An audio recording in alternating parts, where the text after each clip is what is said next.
This scammer allegedly stole $19 million in crypto from regular people and then hopped on a Discord call to brag about it to other scammers, trying to, I guess, prove that he had more money than them. I mean, come on. How are you going to snitch on yourself like that? Imagine being so insecure of yourself that you need to tell others that you stole $19 million to seem cool. Talk about throwing away your life to act cool. How are you going to do something to get thrown in jail and then brag about it openly? Like, come on. This is honestly the final boss of skill issue. So regardless, it's safe to say he couldn't have made things easier for the investigator who caught him. So meet Drayton Kapolani Jr., an 18-year-old living in the United States, originally from New York, but more recently, he's been spending a lot more time in Miami. And allegedly, he's been very busy stealing people's money between all the private jet trips and nightclub appearances in Miami. But before ZachXBT, the guy who actually uncovered all of this, put his name out there on May 12, 2026, Drayton was basically anonymous outside of very specific underground areas. We're talking about closed Discord servers, private Telegram groups, and a community that's loosely referred to as the Calm, a network of young threat actors whose bread and butter is essentially, among other practices, social engineering,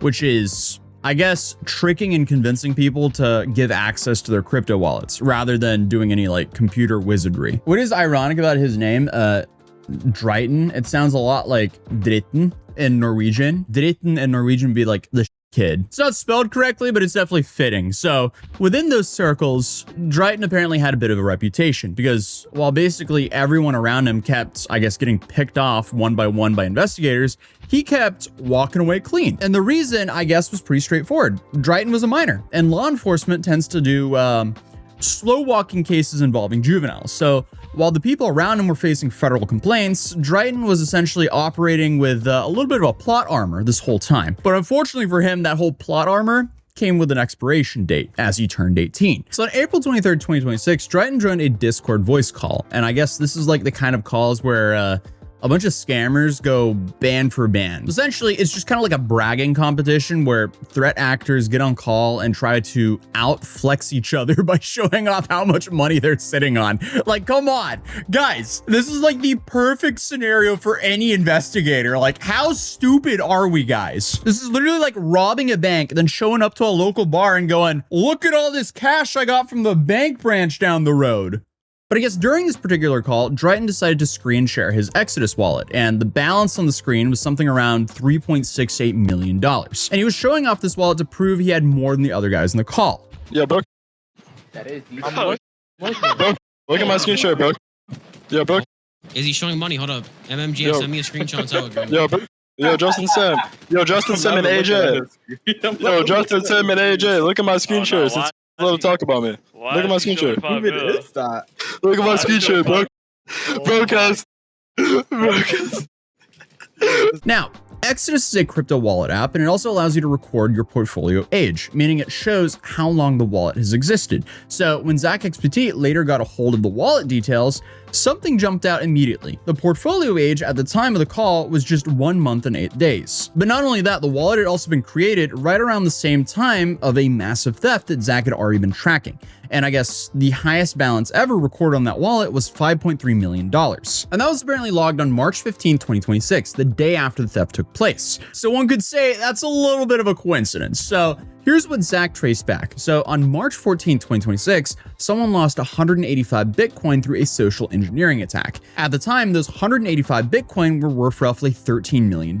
Social engineering, for people who are unfamiliar with it, it's not really hacking. It's essentially tricking people to give up access to either their computer or their hardware wallets. This could be like fake customer support messages, impersonation of hardware companies like Treasure or Ledger, phishing websites, or I guess SIM swap attacks. For the most part, it's low tech, at least from a code sense, but it relies a lot on social manipulation and coordination. And the day after the theft, on March 15th, roughly $5.3 million from that stolen Bitcoin found its way to this Exodus wallet that Drayton, I guess, was flexing on this Discord. And by the time April 23rd rolled around and he was doing his B2B flex, about $1.6 million had already been spent or, I guess, laundered. Regardless, it's a little bit tricky to read, but what matters is the timestamps match, the laundering services matches, and the portfolio age also matches. So the whole thing lines up. But real quick, I thought I'd talk about something that nobody really thinks about until it's too late, because just in the last few weeks, we've had a massive New York City healthcare system leak, which affected 1.8 million patients. Then on top of that, you also had the Canvas data breach, which reportedly affected 275 million people. Because here, the hacking group, Shiny Hunters, claimed they'd stolen 3.65 terabytes of data from approximately 275 million users, including private messages exchanged between students and teachers. And pretty much every single time, it's the same story. Millions of people's information just gets dumped online like it's nothing. Names, addresses, phone numbers, all just floating around there for scammers and hackers to have a field day with. And once that stuff is out there, you really don't have too much of a say anymore. And that's unfortunately how people end up with fake accounts open in their name, insanely convincing phishing emails, or someone trying to straight up steal their identity. Which is why I've been using today's sponsor, Incogni, because Incogni goes after data brokers, the companies whose entire business is essentially scraping and selling your personal information, and forces them to delete it. And this isn't a one and done thing either. No, they keep monitoring over time so your information doesn't quietly end up back on the market. And I've been using Incogni for a little bit over a year and a half now, and you can see the progress on the dashboard. Over 1,000 successful removals, which so far realistically would have taken me hundreds of hours to deal with on my own. And honestly, the biggest benefit of all this is just the peace of mind. And they've also added this feature called custom removals. So if you find your home address or any other sensitive information sitting on one of those sketchy people searching websites, you can flag it directly in the dashboard and the Incogni team will actually take care of it for you. And that alone could definitely help prevent stalking, fraud, or worse before it even starts. So if you want to get protected this year, you can go to incogni.com/Atozy and use code Atozy for an exclusive 60% off. And that link is right down in the top of the description down below. And I mean, with data leaks becoming basically a monthly event at this point, I'm genuinely glad there are services like this that do exist. So again, if you're interested, you can go to incogni.com/Atozy and use code Atozy for 60% off. But without further ado, let's get back to the video. Now, on May 11th, 2026, the day before Zach went public with all this, federal prosecutors unsealed a criminal complaint against a man named Trenton Johnson in connection with that same 185 Bitcoin theft. And now, Johnson is facing up to 40 years in prison. But inside that complaint, however, there is a co-conspirator referenced throughout. He's listed as co-conspirator 1, or CC1, and Zach identified CC1 as none other than the guy named Drayton. And I guess the messages included in the court documents are, to put very gently, not great for whoever CC1 turns out to be, because it's just safe to say I don't think a jury is going to be looking at that in a good way. So on the day of the theft itself, Johnson messaged CC1 saying he'd just been able to do something that others haven't been able to pull off, referencing Trezor here, which points to that hardware wallet impersonation scheme. Then CC1 responded with excitement, confirmed the 155 Bitcoin figure, and almost immediately started pushing to hit another target. And a couple days later, CC1 was already laying out the laundering plan, stating an intent to convert the stolen funds into Monero, a privacy-focused cryptocurrency that's significantly harder to trace than Bitcoin or Ethereum. And by March 16th, Johnson was already planning the next round of attacks. And Drayton, or CC1, has not been formally charged at the time of this video, but he is named as CC1 in a federal complaint. And Zach published the full thread identifying him the day after those charges against Johnson became public. But here's the thing. The March 2026 theft wasn't even the beginning of the story, because Zach had already traced a second older wallet linked to at least $5.85 million stolen across 5 separate social engineering incidents throughout August, September, and October of 2025. And these are different victims, different dates, but the funds kept flowing into the same laundering infrastructure. And the pattern was consistent enough that Zach classified all 5 as high confidence connections. And interesting though, the reason Zach even had that older wallet address in the first place traces back to a little bit of drama within these circles, because back in January of 2026, a threat actor known as Lick, whose real name is apparently John Dagita, he was exposed for allegedly stealing $46 million from wallets linked to the US government.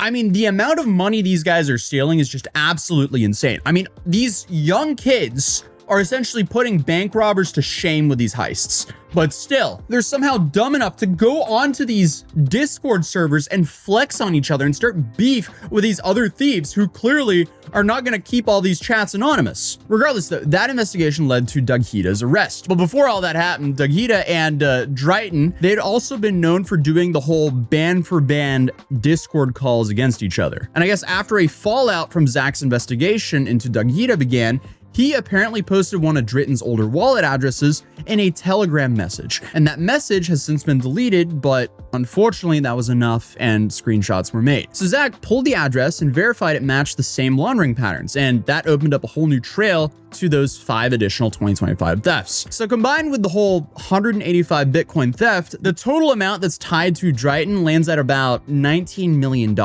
And the federal complaint also brought in another name, a meme coin figure known on social media as Yellow Tree, whose real name appears to be in the court documents as Brandon Michael Tardabone. And Yellow Tree has been fairly active in crypto circles, and he is what people call a KOL, which is a key opinion leader. I kind of call these people maximum extractors, because all they, for the most part, do is extract money from the people who follow them and give it to the hands of a few. Essentially, these guys are kind of like an opposite Robin Hood. They take money from the common man and give it to a few rich friends. But according to the charges, he allegedly helped launder stolen funds through a rental car business that he operated in Miami. And he's now currently facing 30 years in prison on money laundering charges. So that's not a good look whatsoever. But obviously, disclaimer here, everything that we're saying is alleged because they're still facing these charges and they haven't been convicted in a court of law yet. But one of the things that made Zach's job so much easier here, and it really does seem to be a recurring theme here on this channel, is these dudes just snitched on themselves over and over again. There was nothing subtle about them. They stole all this money and they wanted to flex and tell the world that they stole all this money. How is it possible to be this stupid? This is just such a massive skill issue. Like, come on. Allegedly, if you stole $19 million, would you be flexing on Instagram? Because this dude, he was recording himself on private jets, wearing luxury watches, driving supercars, appearing at nightclubs, and often holding stacks of cash. Like, imagine going to federal prison because you couldn't help yourself but filming yourself stand in a corner inside of 11. Yeah, bro, flexing was totally worth decades in prison. I mean, it's not the flexing that got him there. It's the fact that he actually did this to begin with, but also it would be a whole lot harder to catch these guys if they weren't so brazen about it. And again, they're doing all this in crypto. So I guess these morons just forget that moving stolen funds around doesn't erase them from the record at all. That record's there forever. As of right now, Drayton has not made any public statement responding to these allegations, and no formal arrest has actually been made yet. The CC1 designation and the Johnson complaint puts him in a federal case narrative, but him actually being charged has not happened yet, or at least not publicly. But his name and wallet addresses are now sitting in the public records, so that's not a good look for the guy, alongside of, the federal court documents. And unfortunately for him, he's now 18. And I feel like it's also worth noting that around the same time all this came out, DOJ and the FBI ran a much larger crackdown on crypto scam networks. So here you had 276 arrests, 9 scam centers were then shut down with coordination involved from the Dubai police, Thai authorities, and assistance from Meta, which reportedly removed over 159 million scam ads throughout 2025 alone. So it seems like the whole Drayton situation is one piece of a significantly larger enforcement push. But now, for someone who spent the better part of 2 years allegedly moving millions of dollars in stolen funds while everyone around him got arrested, it seems like his time is kind of running out. And whether the former charges will follow or not, the anonymity is definitely gone. But other than that, if you're new here, feel free to subscribe, drop a like if you enjoyed it. I'll link ZachXPT's thread in the description of this video. And other than that, I'll see you guys in the next video. Peace.